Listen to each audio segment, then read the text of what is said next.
A special session of the UN Security Council was convened Monday at UN headquarters in New York. The meeting was called at the request of the Russian Federation. The council heard from Steve Sweeney, a Western reporter with RT who's been covering the Ukraine war from the city of Donetsk. But unlike his colleagues at Western outlets like CNN, MSNBC, and Fox, Sweeney reported on what he has actually seen on the ground during his time in Ukraine. We bring you his presentation to the council in its entirety. Thank you for the invitation. It's a great honor to address you.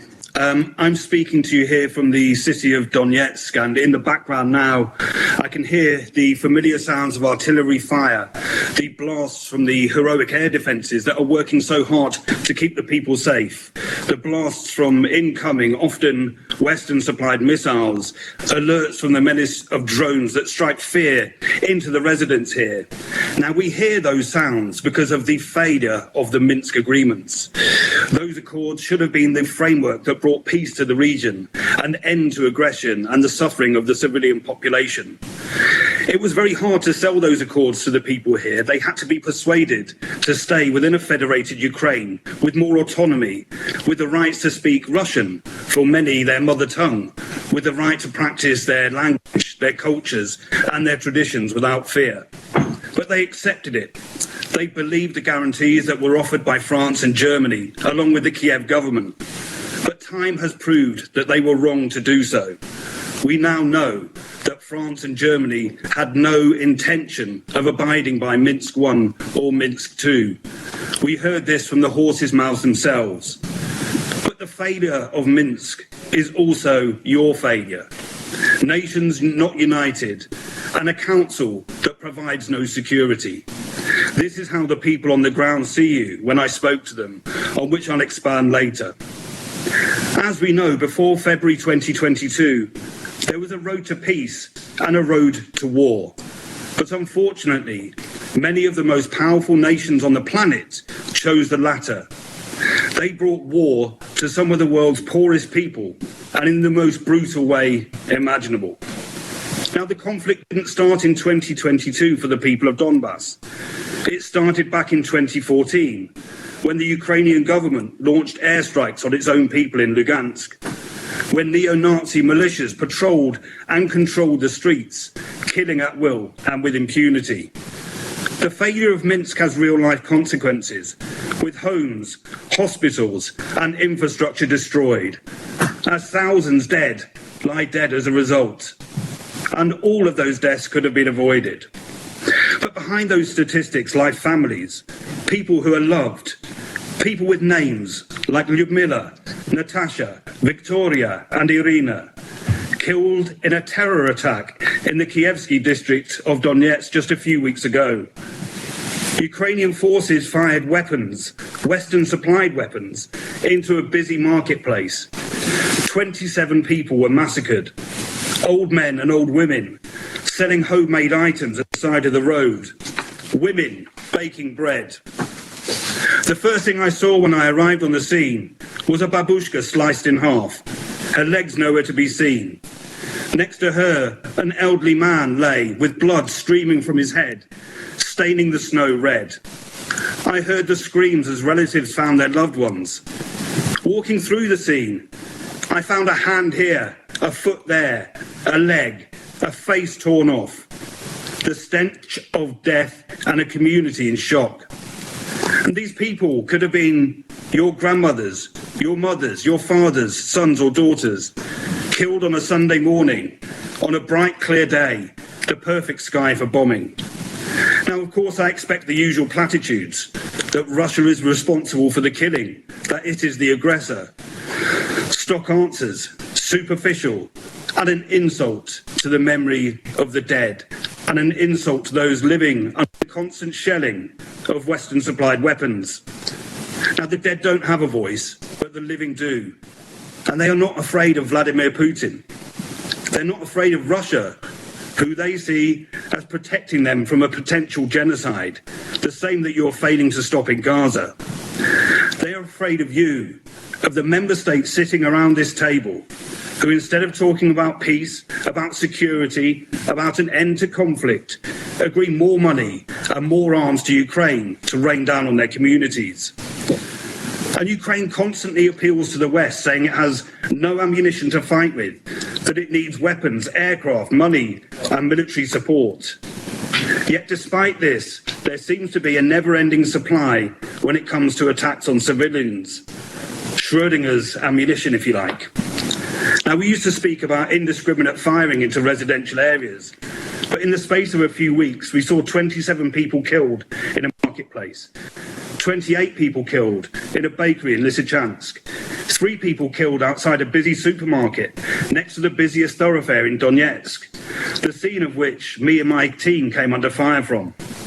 We also saw an attempt to strike the Palace of Culture here in Donetsk when people were gathered there for an event, with an emergency worker, Nikita Danilov, killed. These are deliberate acts of terror designed for maximum casualties and to break the will of the people. But these are not simply Ukrainian acts of terror. They are Western-sponsored war crimes, and they happen here on a daily basis. The arms that you supply are not used against the Russian armed forces. A marketplace is not a military base. A babushka selling homemade jam or homegrown fruit and vegetables is not a soldier. Last September, I attended the scene of attack in which an AGM-88 HARM missile destroyed a home in a poor residential area close to the Kalmius River. It could have been very much worse as a gas pipeline caught fire, the consequences of which are unimaginable. Now, I found the remnants of the missile used in that attack. Now, these are missiles that are usually used to take out air defences or the like. And it was made in the United States with an expiry date of the 31st of March, 1991. Out-of-date stock being rushed to the front line. Now, this was just a week after the exact same missile, the AGM-88 HARM, crashed into a babushka's living room on the 9th floor of an apartment block. She was killed as her daughter and her granddaughter slept in a room next door. Among the blood in the rubble, I saw a children's tiara, dress-up shoes and a colouring book. Now, the impact on children cannot be understated. 230 killed and 846 wounded since the conflict began. I met one of them, 12-year-old Volodya. I attended the scene of an attack on his home in Donetsk. A Western-supplied artillery shell crashed into his bedroom as he slept. There was blood everywhere. His leg was torn off, and doctors battled successfully to save his life. I asked him later in hospital what he wanted. Peace, he said. Children have the same hopes and dreams here as those in every country across the world. But the children of Donetsk are having those hopes shattered, their dreams stolen by NATO, by the West, and the failures of the UN Security Council. Cluster munitions have also now become a familiar sound in these areas. Just days after the US authorized their use, they claimed their first civilian victim, journalist Rostislav Zhuravlev.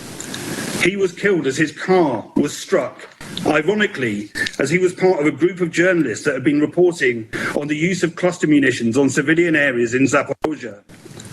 Condemned by UNESCO and the International Federation of Journalists, who called for an independent probe, his death was celebrated by the National Union of Journalists of Ukraine, who welcomed the demise of a Kremlin propagandist. Another war crime unpunished. I attended the home of a babushka, wounded when a cluster munition ploughed into her kitchen as she prepared a meal. The remnants were scattered across the local area, including a children's playground. One eyewitness to the attack said that she had recently moved into the area, believing it was safe. Her previous 4 homes had been destroyed in a Ukrainian attack. Last year, the peace of a Monday morning was shattered by a HIMARS attack in Donetsk city, striking a passenger bus during rush hour, destroying civilian homes. And as we heard most recently, the killing of 28 people in a bakery in Lysychansk in the Lugansk Republic in the early afternoon, with scores buried under the rubble, a child and a pregnant woman among the dead. Internationally banned petrol mines litter the streets and continue to maim and wound civilians. Shops display adverts warning people to remain vigilant, and people are advised not to walk on the grass. Drones are now more of a menace as well. 97 were shot down over Donetsk city and Makiivka in just 3 days. And in January alone, 966 drones were taken down over Donetsk, Makiivka and Gorlovka, with 200 attacks prevented. Many are supplied through crowdsourcing platforms such as Fundraiser, who, despite being alerted to the fact that they are used against civilians, continue to facilitate the purchase of these killer drones. One British mercenary with links to intelligence services even boasts about the UAV attacks and is proud to have supplied them. And he has killed Russians directly and indirectly, whilst also threatening to kill Vladimir Putin. Yet he is allowed to move in and out of Britain freely. Much of the community here in Donetsk lives without hot water, with water only supplied on certain days, and constant electricity blackouts because Ukraine targets the city's infrastructure, power stations and water supply, all of which constitute war crimes. After the Marketplace massacre, I went back to the scene and I asked people what they thought of the United Nations Security Council. They said to me, "Where are they? Why don't they come here? They are just tools of the United States. They don't care. Our lives don't matter to them. It is their weapons that are killing us and killing our children." What happened there is a war crime and an act of terror, just one of many that stretch back over a decade, unreported and carried out with impunity. The people describe living here as Donetsk roulette, not knowing whether they are going to live or they're going to die. But they've had enough. They just want it to stop. You have the ability to make it happen. You can put this to an end. Use the anniversary of Minsk to set out a path to end the conflict, end the cycle of terror, the deaths of thousands upon thousands of people. Every weapon supplied by the countries sitting around this table takes us a step further away from peace in a conflict that Ukraine simply cannot win. You owe it to Lyudmila, Victoria, Irina, Natasha, Rostislav, Volodya, and the thousands that have been killed here with Western-supplied weapons. Thank you. For KPFK, I'm Don DeBar.